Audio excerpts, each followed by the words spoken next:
자녀되니 여러분, 내가 여러분에게 이 글을 쓰는 까닭은 그의 이름으로 여러분의 죄가 용서함을 받았기 때문입니다. 아버지 된 이 여러분, 내가 여러분에게 이 글을 쓰는 까닭은 여러분이 태초부터 계신 분을 알고 있기 때문입니다. 젊은이 여러분, 내가 여러분에게 이 글을 쓰는 까닭은 여러분이 이미 악한 자를 이겼기 때문입니다. 어린이 여러분, 내가 여러분에게 이 글을 쓰는 까닭은 여러분이 이미 하늘 아버지를 알고 있기 때문입니다. 아버지 된 이 여러분, 내가 여러분에게 이 글을 쓰는 까닭은 여러분이 태초부터 계신 분을 알고 있기 때문입니다. 젊은이 여러분, 내가 여러분에게 이 글을 쓰는 까닭은 여러분이 강하고 하나님의 말씀이 여러분 속에 있어서 여러분이 이 악한 자를 이겼기 때문입니다. 어느 교회든 영적으로 다양한 연령의 성도들이 예배에 참석하지요. 오늘 설교 제목인 자녀입니까? 젊은이입니까? 아버지입니까? 라는 제목은 영적인 성장이 어디 있는지에 대한 그러한 질문입니다. 갓 태어난 아기부터 혈기왕성한 청년, 그리고 모든 것을 품어주는 부모 세대까지 교회는 마치 한 가족과도 같은 그런 모습을 갖습니다. 이때 우리는 한 가지 질문을 이제 던지게 되는데요.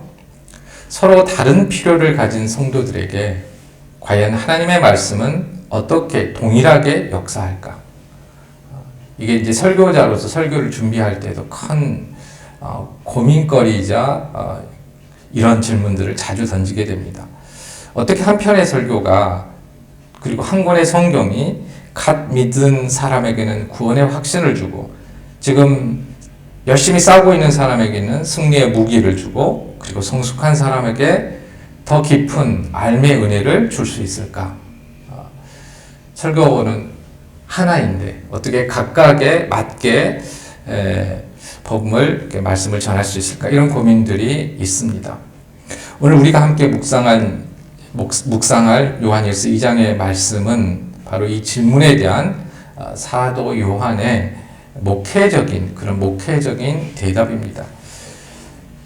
노년에 이른 요한은 자신이 돌보는 영적 공동체, 교회를 향해서 편지를 썼는데요. 그는 기본적으로 교회 안에 다양한 사람들이 있다라는 것을 인정을 했습니다. 무시하지 않았다라는 것이죠. 오히려 요한은 그런 다양성을 정확하게 직시하고 그 그룹들을 좀 나눴습니다. 세 그룹으로.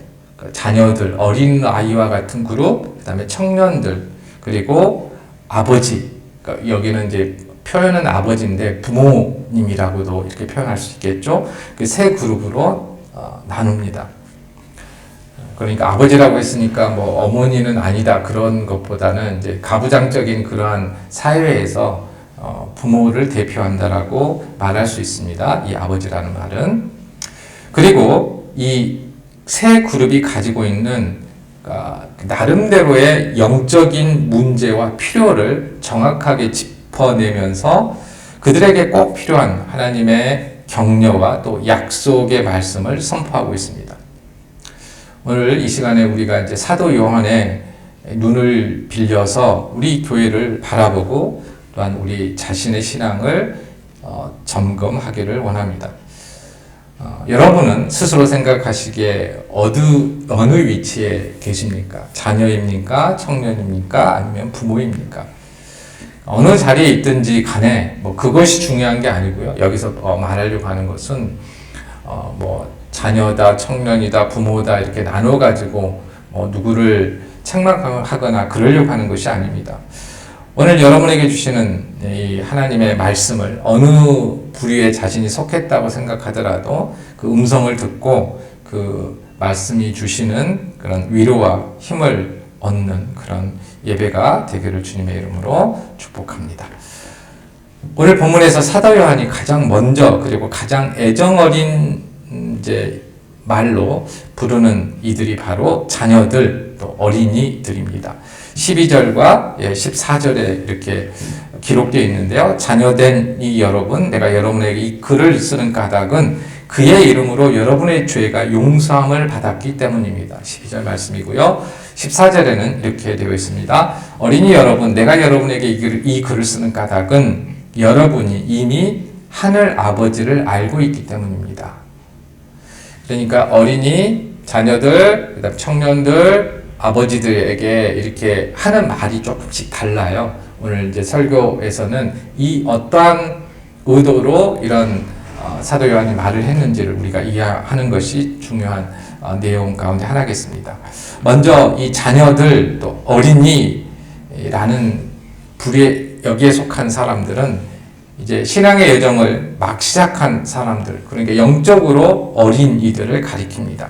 이제 막 이들은 하나님의 가족이 되었습니다. 이제 막. 그런데 이 시기의 성도들이 마주하는 가장 큰 영적인 문제는 무엇일까요? 그것은 구원에 대한 확신을 갖지 못한다는 것입니다. 자신이 그리스도인인지에 대해서, 그러니까 자신의 정체성에 대해서 혼란스러워합니다. 갓 하나님을 믿기 시작하는 사람들에게 나타나는 그런 문제이지요. 예나 지금이나 같은 것 같습니다. 그러다 보니 종종 과거의 죄에 발목을 잡힙니다. 내가 정말로 용서를 받은 것일까? 이렇게 부족한 내가 정말로 하나님의 자녀라고 할 수 있을까? 이러한 이제 스스로 질문이 생기고 또 의문이 생깁니다. 바로 이 지점을 사탄이 공격한다라고 말할 수 있습니다. 갓 이제 도단한 믿음의 싹을 짓밟기 위해서 끊임없이 스스로 참소하게 하고 죄책감을 불어넣습니다. 그러니까 믿음을 갖지 못하게 하는 사탄의 방법 가운데 첫 번째 단계가 이 죄책감을 갖게 하는 것입니다. 나 같은 죄인이 감히 어제도 내가 뭔가 실수한 것 같은데 이러고도 내가 하나님의 자녀라고 말할 수 있을까? 이런 생각을 갖게 한다는 것이죠. 그런데 우리가 오늘 말씀을 통해서 이런 연약한 사람들에게 사도 요한이 무엇이라고 말하는지 이걸 우리가 좀 집중해서 볼 필요가 있습니다. 상식적으로는 우리도 그렇잖아요. 좀 약한 사람들에게는 더 노력해라, 더 기도해라, 더 헌신해라 이렇게 말할 것 같은데 사실 또 그렇게 말하기도 하고요. 근데 사도 요한은 그렇게 말하지 않는다는 것입니다. 믿음을 견고하기 위해서 사도 요한은 두 가지 사실을 분명하게 선포합니다. 첫 번째는 그의 이름으로 여러분의 죄가 용서를 받았습니다. 그의 이름으로, 예수 그리스도의 이름으로 여러분의 죄가 용서함을 받았습니다.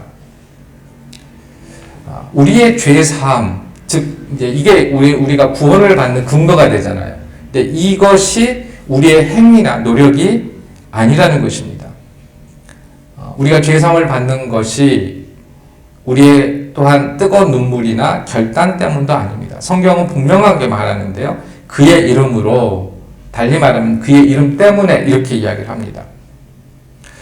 우리의 구원은 전적으로 예수 그리스도의 이름, 그의 공로와 예수님께서 십자가에서 이루신 속죄 사역에 근거하고 있습니다.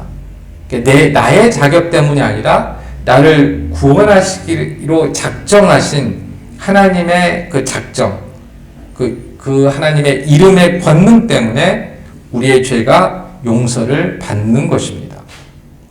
그러므로 죄책감이 몰려올 때 이제 이 죄책감을 어떻게 처리할 것인지 그 문제입니다. 죄책감이 몰려올 때 우리는 우리 자신을 바라보는 것이 아니라 우리 죄를 위해 피 흘리신 그의 이름을 붙잡고 이 죄책감으로부터 벗어나야 된다는 것입니다. 두 번째로 이렇게 말합니다. 14절에서 여러분은 이미 하늘 아버지를 알고 있습니다. 그러니까 자녀된 사람의 두 번째 특징으로는 뭐냐면은 아버지를 알았다는 것입니다.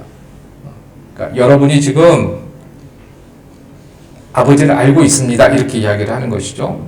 신앙은 단순히 죄 사함을 놓고 하는 거래가 아닙니다. 그것은 관계의 시작입니다.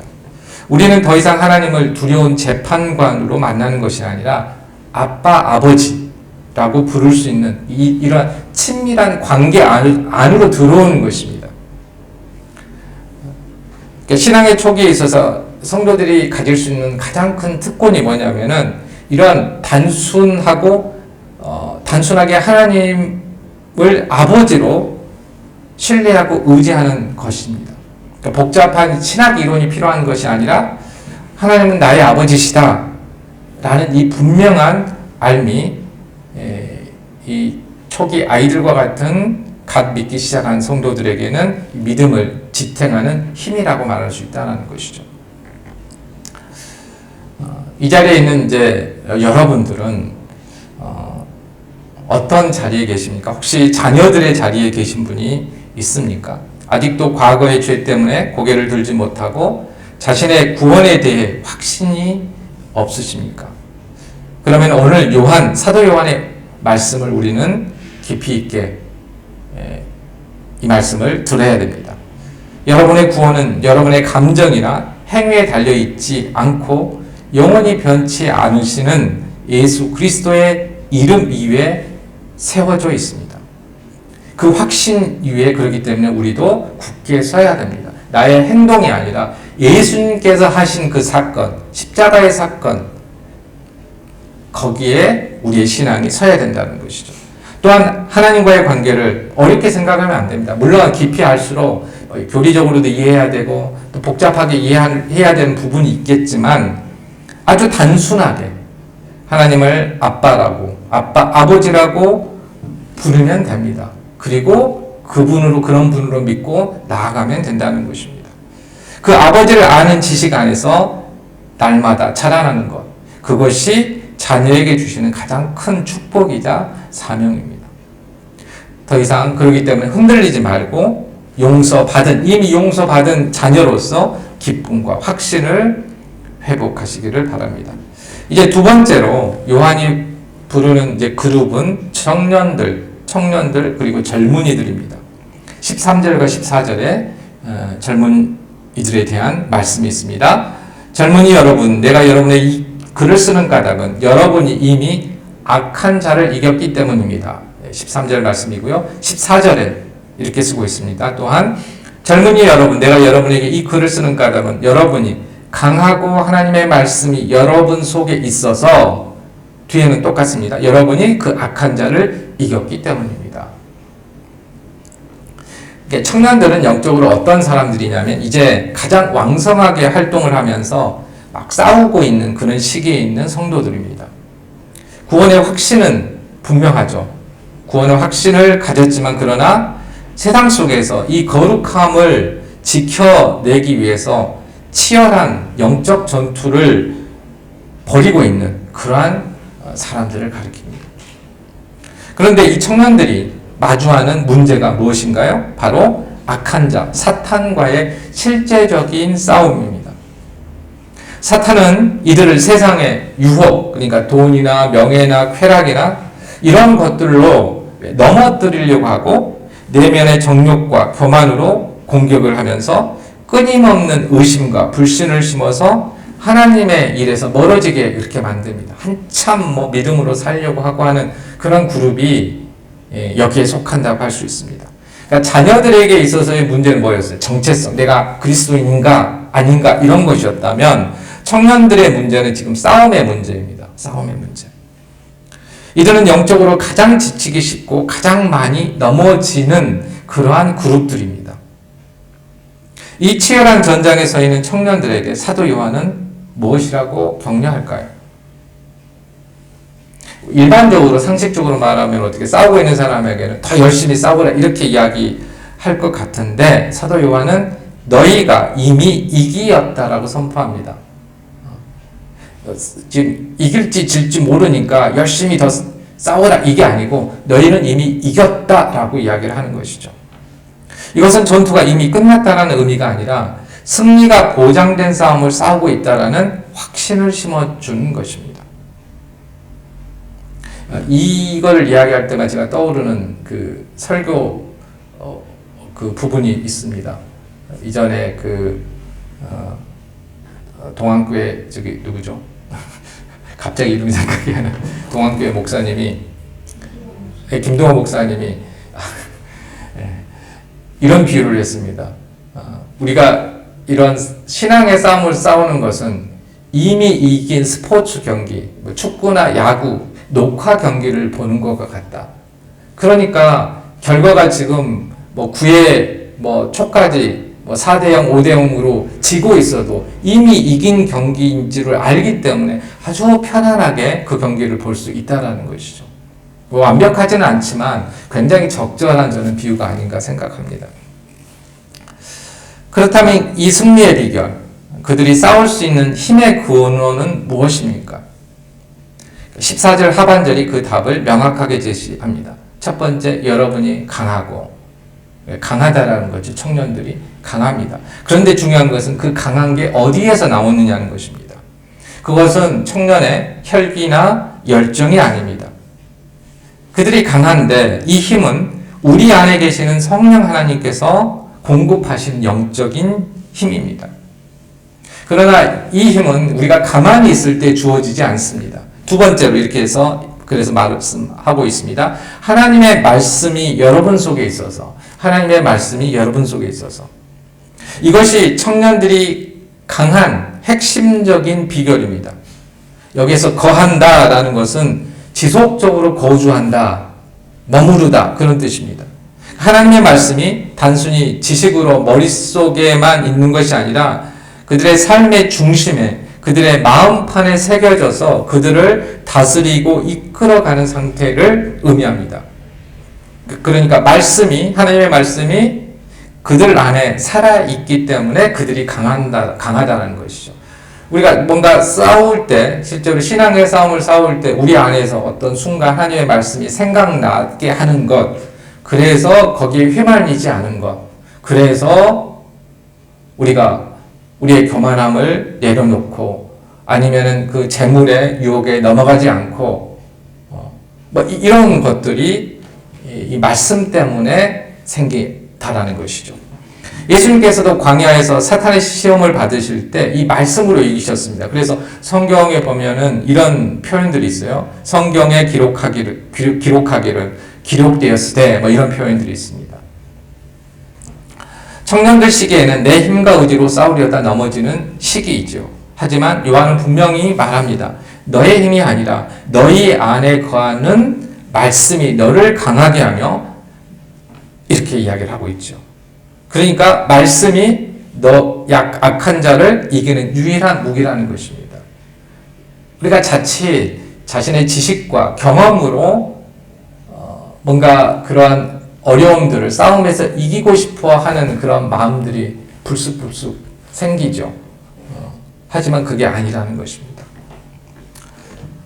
혹시 이 자리에 이런 영적 청년의 시기를 보내고 계신 분들이 계십니까?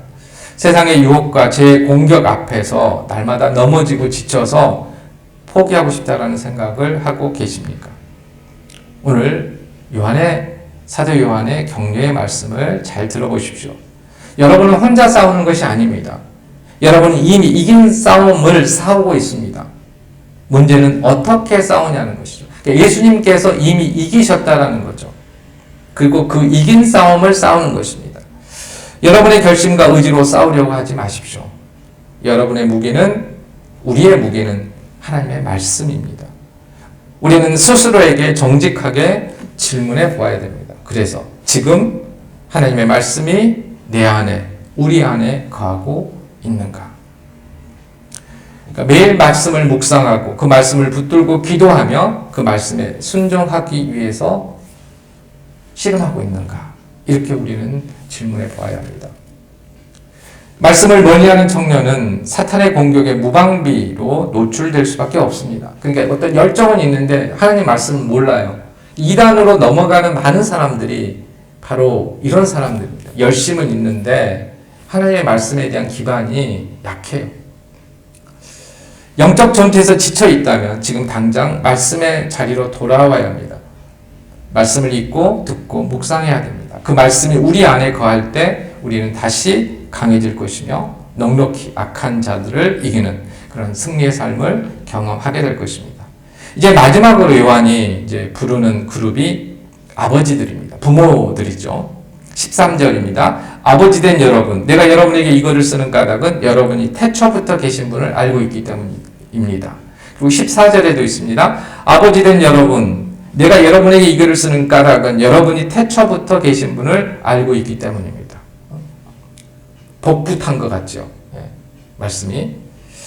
여기서 아버지들은 우리가 뭐 그냥 생각해 볼 수 있는 것처럼 신앙의 연륜이 깊고 영적으로 성숙한 성도들을 상징합니다.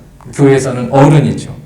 그리고 다른 성도들을 돌보고 이끄는 그런 영적인 부모의 역할을 감당하는 사람들입니다. 그런데 이전에 자녀 어린아이와 이 청년에 대한 말씀과는 조금 다른 말씀이 여기에는 있습니다. 다른 특징이 있죠. 그게 뭐냐면은 자녀들에게는 죄사함과 아버지를 아는 것을, 그리고 청년에게는 강함과 말씀과 승리에 대해서 말을 했는데요. 아버지에 대해서는, 아버지들을, 그러니까 부모들에 대해서는 한 가지만 이야기를 하고 있습니다. 그리고 그것을 똑같이 두 번이나 반복하고 있죠. 여러분이 태초부터 계신 분을 알고 있습니다. 성숙한 아버지들이, 부모들이 마주할 수 있는 영적인 문제가 뭘까요? 그것은 죄사함의 문제, 뭐 일단 내가 그리스도인인가? 정처색 문제도 아니고요. 치열한 전투도 아닙니다. 성숙한 성도들에게 찾아오는 가장 무서운 적은 영적인 교만함과 매너리즘, 타성입니다. 오랜 신앙생활의 경험, 그리고 교회에서의 직분, 쌓아온 신학적 지식이 오히려 하나님을 아는 것을 가로막는 장애물이 될 수 있다는 것입니다. 하나님을 아는 것보다 하나님 일에 더 분주하고 하나님과의 친밀함보다 종교적 행위에 더 만족하고 나는 이만큼 한다, 나는 저들보다 더 성숙하다라는 그런 교만함에 빠지기 쉽다라는 것이죠. 그러니까 자녀들에 속하는 그룹과 청년들에 속하는 그룹들을 보면서 그런 마음을 가질 수 있다는 것입니다. 이 아버지를 향해서 사도 요한은 그들의 존재 이유와 신앙의 궁극적인 목표를 다시 한번 일깨워줍니다. 여러분이 태초부터 계신 분을 알고 있습니다. 하나님을 알고 있다는 거예요. 근데 이 안다라는 말이 단어가 이제 그 신약 성경에서는 두 개의 단어, 서로 다른 단어로 사용이 되는데 여기에서 안다라는 이 단어는 지식적으로 아는 것이 아니라 경험과 관계를 통해서 깊이 안다라는 것입니다. 그래서 부부 관계에서 누군가를 안다고 말할 때 이 안다라는 단어를 사용합니다. 인격적이고 친밀하게 안다라는 그런 뜻입니다. 그러니까 아버지들의 성숙함은 그들이 얼마나 많은 성경 지식을 가졌는지, 얼마나 많은 봉사를 했는지, 혹은 얼마나 높은 직분을 가졌는지에 있지 않습니다.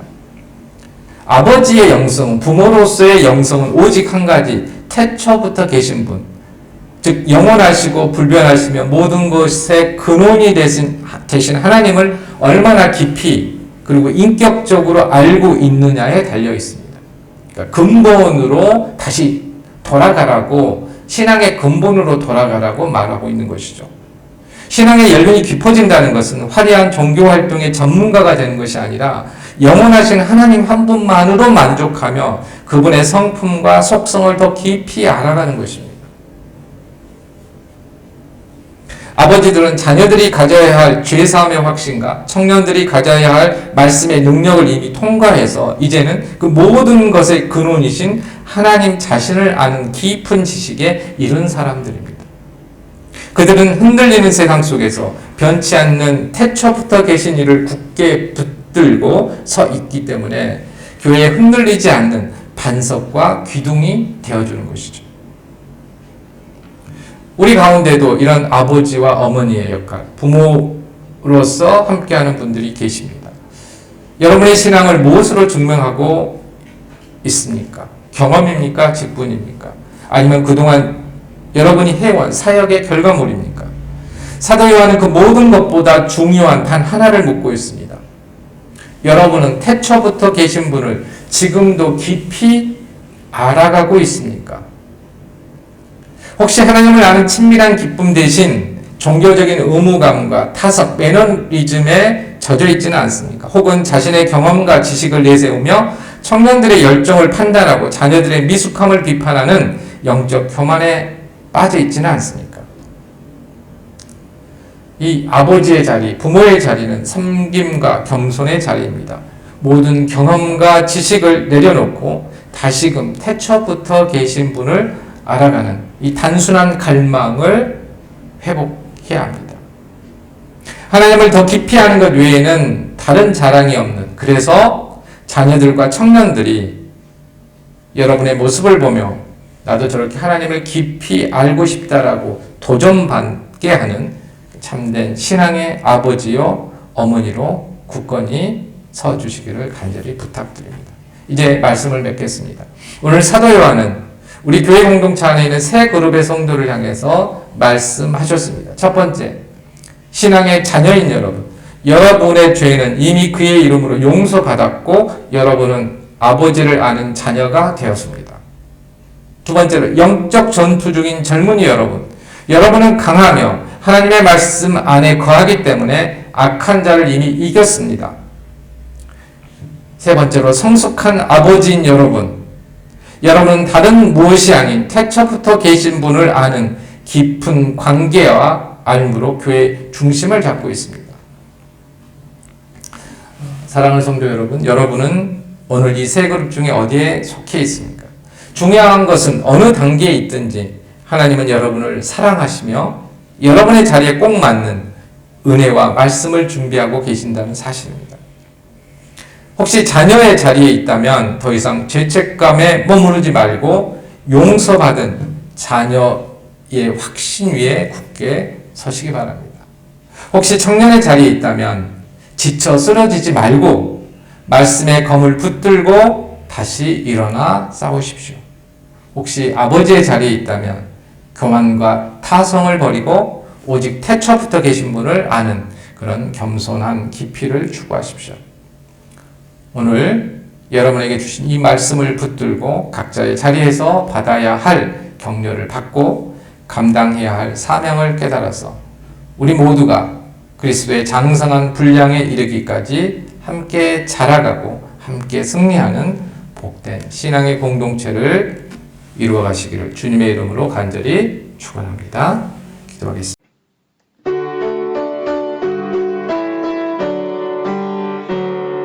주여 우리 축복하소서. 당신의 평안을 주소서.